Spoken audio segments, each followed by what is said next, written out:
Assalamualaikum warahmatullahi wabarakatuh. Hai teman-teman, kali ini saya akan menjelaskan materi yang berjudul Prinsip-prinsip pembelajaran IPS, MI atau SD. Oke, perkenalkan dulu, nama saya Wafik Aziza dengan NIM 126205211086. Saya dari kelas PGMI 5E dengan mata kuliah pembelajaran IPS. Yang pertama, saya akan menjelaskan terlebih dahulu apa itu pengertian prinsip-prinsip pembelajaran IPS.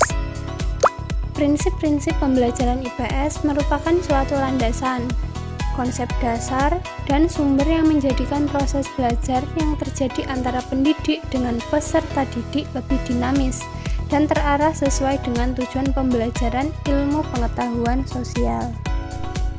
Selanjutnya, penjelasan tentang prinsip-prinsip penjelasan MI/SD.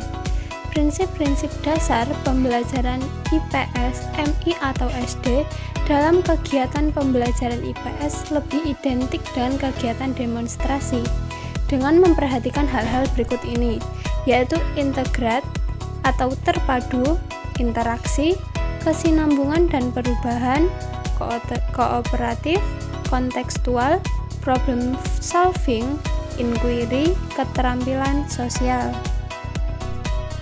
Ya, materi-materi yang akan saya bahas kali ini ada 8.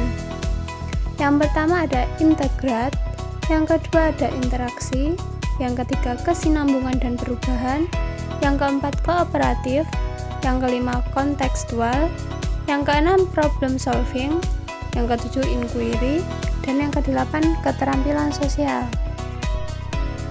Langsung saja teman-teman. Yang pertama ada integrat atau terpadu, satu kesatuan antar disiplin ilmu sosial yang saling terkait. Dengan demikian, dalam penyampaian materi pembelajaran IPS dilaksanakan dengan memadukan antar disiplin ilmu yang terkait, sehingga pembelajaran IPS dapat dilakukan berdasarkan topik yang terkait. Misalnya, kegiatan ekonomi penduduk dalam hal ini ditinjau dari persebaran dan kondisi fisis geografis yang tercakup dalam disiplin geografi. Yang kedua, interaksi. Hubungan timbal balik antara individu dengan individu, individu dengan kelompok, maupun kelompok dengan kelompok.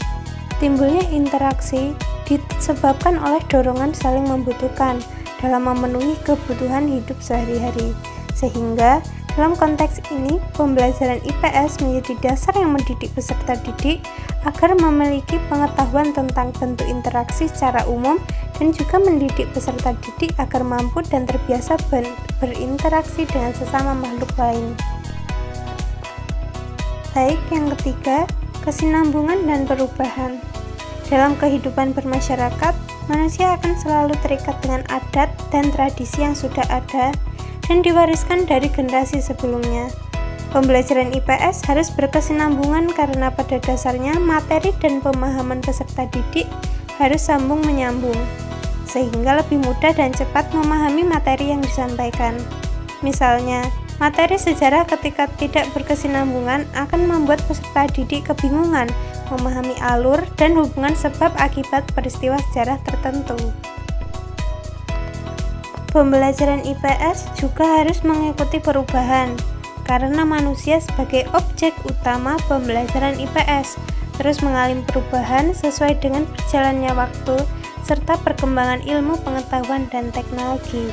Misalnya, apabila kebudayaan suatu masyarakat berubah, maka masyarakat yang mempunyai kebudayaan tersebut juga akan mengalami perubahan sesuai dengan perubahan yang terjadi. Sehingga dalam mengajarkan IPS,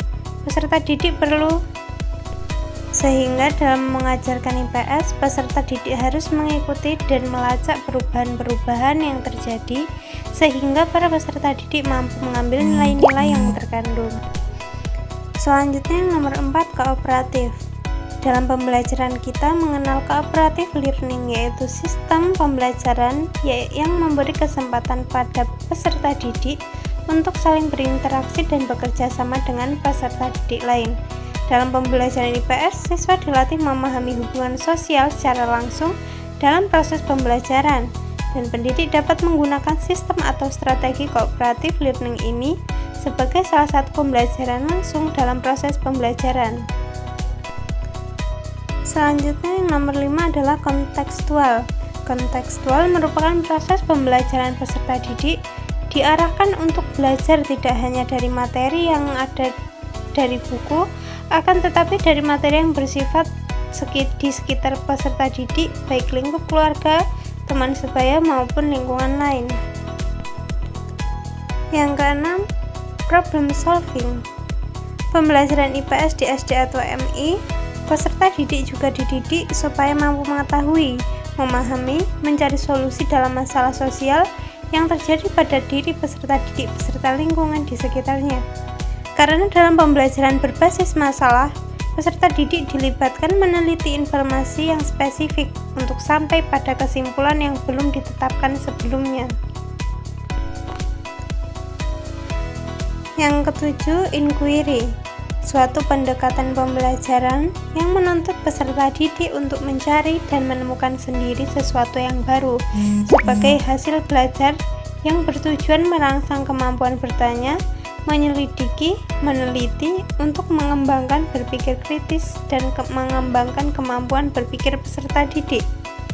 Peserta didik diharapkan mampu mengembangkan pembelajaran IPS sebagai proses pembelajaran yang mampu merangsang kemampuan bertanya, menyelidiki, meneliti untuk mengembangkan berpikir kritis dan mengembangkan kemampuan berpikir peserta didik. Yang kedelapan, keterampilan sosial, maksud saya pengembangan keterampilan yang menitik beratkan kepada ranah psikomotorik. Pendekatan keterampilan proses bertujuan menumbuhkan keterampilan yang berkaitan dengan suatu proses tertentu yang perlu dilatihkan. Keterampilan proses bisa dimulai dari mencari informasi sampai nanti bisa menginformasikannya sumber-sumber.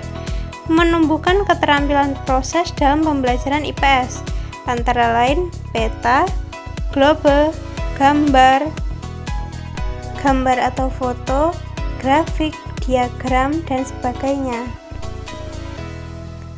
Sekian materi yang dapat saya sampaikan, ada kurang lebihnya saya mohon maaf. Wassalamualaikum warahmatullahi wabarakatuh.